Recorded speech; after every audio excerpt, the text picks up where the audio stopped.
चैत्र नवरात्रि। नवरात्रि चैत्र शुक्ल एकम से राम नवमी तक होते हैं। नवरात्रि में आदिशक्ति देवी दुर्गा भवानी जगदम्बा की पूजा की जाती है। प्रतिपदा के दिन में ही घट स्थापना तथा जप होने की क्रिया भक्तों द्वारा संपादित की जाती है। दुर्गा सप्तशती का पाठ भी किया जाता है। पूजा विधि विधान।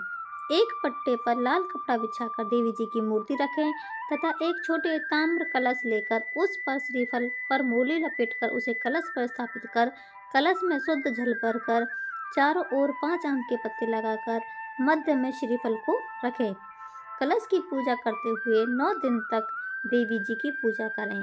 देवी जी के आगे 9 दिन तक रोज जोत जलानी चाहिए। जल, रोली, चावल, लौंग, बतासे, गूगल, प्रसाद, फल, फूलमाला, धूप, दीपक जलाकर आरती करनी चाहिए। अष्टमी के दिन देवी जी की कढ़ाई करनी चाहिए और हलवा, चने, पूड़ी से 9 कुंवारी कन्याओं को जमाना चाहिए। सब लड़कियों को टीका लगाकर दक्षिणा देनी चाहिए। नवरात्रों में अगर कोई देवी जी के दर्शन करने जाए तो पूजा की सामग्री साथ ले जाए। जल, रोली, चावल, मौली, दही, दूध, चीनी, फल, प्रसाद, चूड़ी, सिंदूर, ध्वजा, धूप, दीपक, नारियल सब सामान लेकर जाएं तथा दक्षिणा भी चढ़ानी चाहिए। आइए हम सुनते हैं अब कथा। प्राचीन काल में सुरथ नामक राजा थे। एक बार शत्रुओं ने उन पर चढ़ाई कर दी। परिणाम यह हुआ कि मंत्री लोग राजा के साथ विश्वासघात करके शत्रु पक्ष में मिल गए। इस कारण राजा की पराजय हुई और वे दुखी तथा निराश होकर तपस्वी वेश में वन में निवास करने लगे। उसी वन में उन्हें समाधि नामक वणिक भी मिला, जो अपनी स्त्री व पुत्रों के दुर्व्यवहार से अपमानित होकर वहां निवास करता था। दोनों में परस्पर परिचय हुआ। वे महर्षि मेधा के आश्रम में पहुंचे। महामुनि मेधा के द्वारा आने का कारण पूछने पर दोनों ने बताया कि यद्यपि हम दोनों अपने लोगों से ही अत्यंत अपमानित तथा तिरस्कृत हैं, फिर भी उनके प्रति मोह नहीं छूटता। इसका क्या कारण है?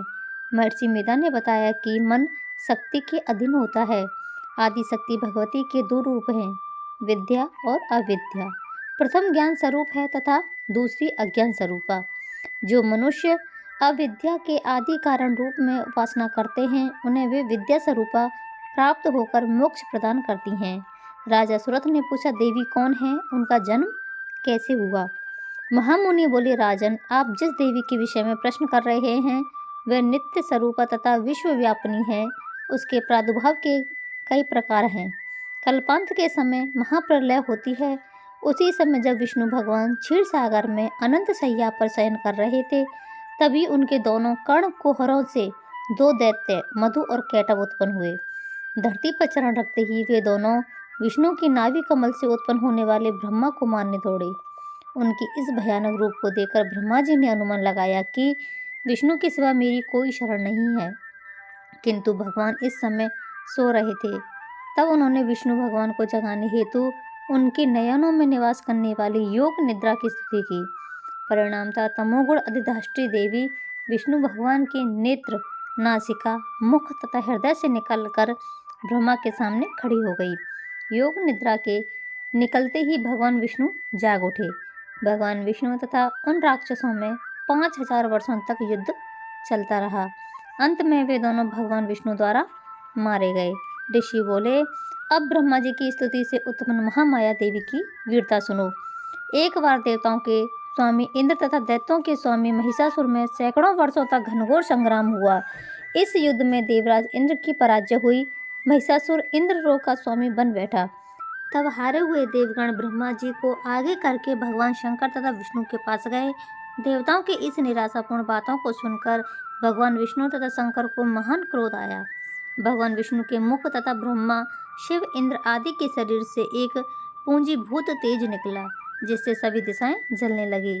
अंत में यही तेज एक देवी के रूप में वर्णित हो गया। देवी ने सभी देवताओं के आयुध, शक्ति तथा आभूषण प्राप्त कर उच्च स्वर में अट्टहास युक्त गगन भेदी गर्जना की, जिससे तीनों लोकों में हलचल मच गई। क्रोधित महिषासुर दैत्य सेना का व्यूह बनाकर इस सिंहनाद की ओर दौड़ा। उसने देखा कि देवी के प्रभाव में तीनों लोक आलोकित हैं। महिषासुर ने अपना समस्त बल छल छदम लगाकर किया, परंतु देवी के हाथों मारा गया। आगे चलकर यही देवी शुंभ तथा निशुंभ नामक असुरों का वध करने के लिए गौरी देवी के रूप में उत्पन्न हुई। इस सब व्याख्यानों को सुनाकर मेधा ऋषि ने राजा सुरथ तथा वर्णिक से देवी स्तवन की विधिवत व्याख्या की, जिसके प्रभाव से दोनों एक नदी तट पर जाकर तपस्या में लीन हो गए। 3 वर्षोपरांत दुर्गा जी ने प्रकट होकर उन दोनों को आशीर्वाद दिया, जिससे वर्णिक सांसारिक मोह से मुक्त होकर आत्मचिंतन में लग गया तथा राजा ने शत्रुओं को जीतकर अपना खोया हुआ राज वैभव पुनः प्राप्त कर लिया।